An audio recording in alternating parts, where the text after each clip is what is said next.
Всем привет!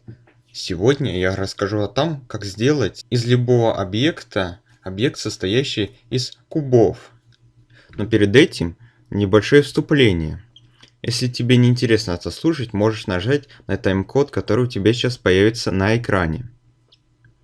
В связи с тем, что YouTube, возможно, заблокирует в ближайшее время, я создам аккаунты на Яндекс.Дзене или на Рутуб. В данном случае я, возможно, попробую также залить на них что-то, что у меня уже снято. Сейчас должен был снять совсем другой ролик. Ролик был о том, что я рассказываю, сколько весит, например, какой-то определенный объект в блендере. Что шар может весить целый гигабайт, что нужно, чтобы уменьшить количество памяти занимаемыми проектами блендера. Также количество памяти оперативной. Не забывайте про мои ссылочки на Discord и на Telegram. Они будут в описании и всегда закреплены в описании канала.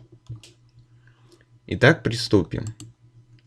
Создаем любой объект, например, Monkey, то есть Сюзан. Давайте для того, чтобы наш объект выглядел более гладким, увеличим его количество полигонов, чтобы легче было рассчитать количество квадратов под каждый пиксель. Используем Remesh. Заходим во вкладку Blocks.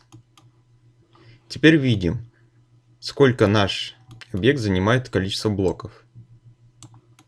Естественно, чтобы минимальное было количество блоков, оно будет занимать минимальное количество Face и Vertex. А чтобы точно повторить наш объект, мы используем большое количество блоков. Если тебе понравился данный ролик, подпишись на канал, ставь лайки. Также, возможно, и стоит подписаться на мой Рутуб или на Яндекс.Дзен канал. Это все зависит от ситуации, которая будет дальше. Всем пока!